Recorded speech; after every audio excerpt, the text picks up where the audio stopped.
Hi friends, आप सभी का बहुत बहुत स्वागत है मेरे चैनल में। फ्रेंड्स, इस लड्डू को दूध के साथ आप डेली एक ले लेना। इससे आपको कभी भी खून की कमी, कैल्शियम की कमी, थकान, अनिद्रा, जोड़ों का दर्द नहीं होगा। बिना चीनी और गुड़ के इन लड्डुओं को आप सर्दी और गर्मी दोनों सीजन में ले सकते हैं। फ्रेंड्स, हमारे भारतीय समाज में महिलाएं अपने परिवार की हेल्थ और न्यूट्रिशन का पूरा ध्यान रखती हैं, लेकिन समय की कमी के चलते वो अपनी हेल्थ और न्यूट्रिशन का ध्यान नहीं रख पाती हैं। तो आज की ये मेरी हेल्दी और न्यूट्रिटिव रेसिपी उन्हीं के लिए है। वो थोड़ा सा वक्त निकाल कर इन लड्डुओं को बनाकर रख सकते हैं। इन लड्डुओं को एक बार बनाकर आप कम से कम 2 महीने के लिए स्टोर कर सकते हैं। तो चलिए बिना देर किए हम अपनी रेसिपी स्टार्ट कर लेते हैं। इन लड्डुओं को बनाने के लिए सबसे पहले हमें लेना है एक पैन, और इस पैन में अब मैं 50 ग्राम बादाम ऐड करूंगी। मैंने यहाँ पर सभी चीज़ों को वेट में मेज़र करके लिया है। आप चाहे तो छोटे बॉल से भी इनको मेज़र कर सकते हैं। 50 ग्राम ही मैं यहाँ पर अखरोट ले रही हूँ। ज़्यादा समय से रखे हुए अखरोट का ऑयल सूख जाता है, इसीलिए आप साबुत अखरोट लेकर तुरंत ही उसकी मिगी निकाल कर लेना। 50 ग्राम ही मैं यहाँ पर काजू ऐड कर रही हूँ। अब इन सभी ड्राई फ्रूट्स को हमें ड्राई रोस्ट करना है। इस समय गैस की फ्लेम को लो मीडियम रखना है। फ्रेंड्स, बादाम से हार्ट से रिलेटेड रोग कम होते हैं और डायबिटीज़ से लड़ने में भी सहायता मिलती है। बोन्स और मसल्स स्ट्रॉन्ग होते हैं और स्किन में ग्लो भी आता है।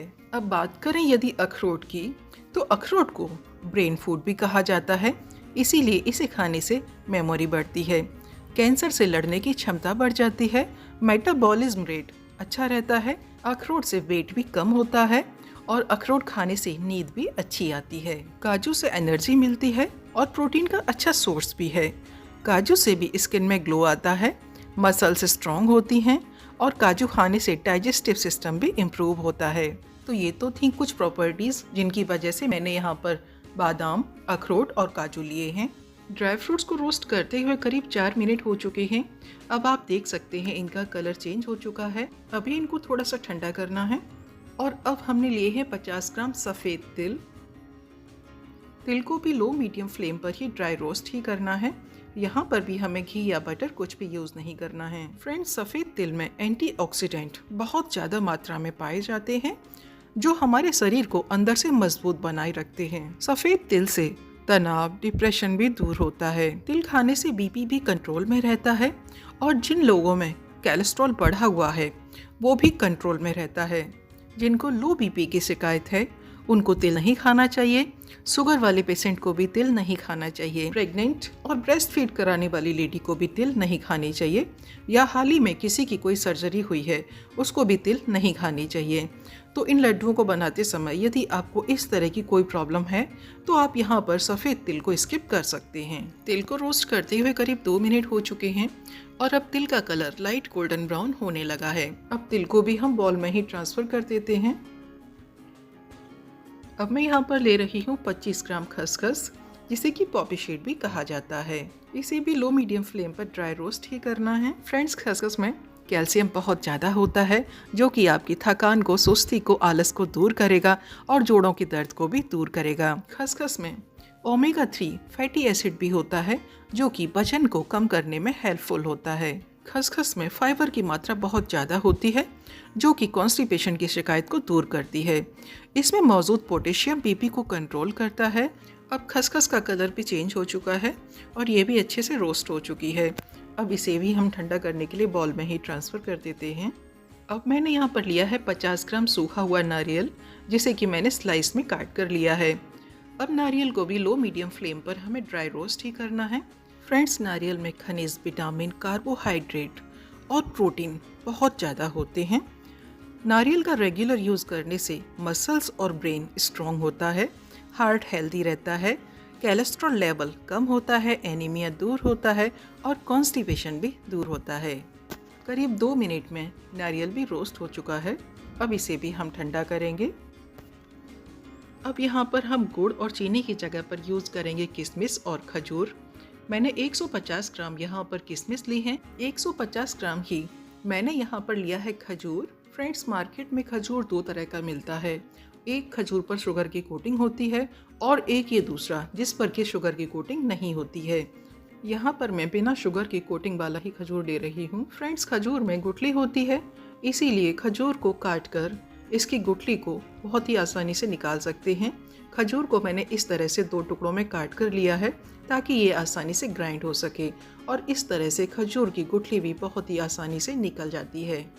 किशमिश और खजूर इन दोनों को ग्राइंड करके हम इसका पेस्ट तैयार करेंगे। इनका पेस्ट बनाने से पहले इनको भी हम थोड़ा सा रोस्ट करेंगे ताकि इनका फ्लेवर बढ़ जाए और ये थोड़ी सा सॉफ्ट भी हो जाए, जिससे कि ये जल्दी ग्राइंड हो सके। अब एक पैन में 1 बड़ा चम्मच हम देसी घी लेंगे। यदि किसी के लिए फैट पूरी तरह से मना है तो आप किशमिश और खजूर को भी ड्राई रोस्ट करके ले सकते हैं। घी के मेल्ट होते ही हम इसमें ऐड करेंगे 150 ग्राम खजूर और 150 ग्राम किशमिश। लो मीडियम फ्लेम पर इनको भी हम थोड़ा सा रोस्ट करेंगे। खजूर और किशमिश को रोस्ट करने से इनका फ्लेवर बढ़ जाता है और इनकी सेल्फ लाइफ भी बढ़ जाती है। फ्रेंड्स, खजूर आयरन का रिच सोर्स होता है, इसीलिए इससे एनीमिया दूर होता है।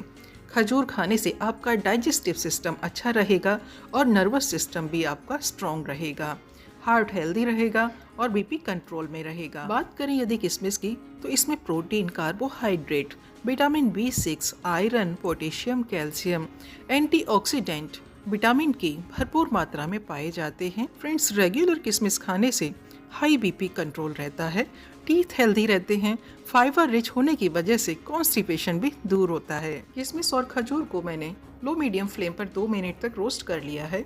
अब गैस की फ्लेम ऑफ करके इनको तुरंत ही ग्राइंड करना है।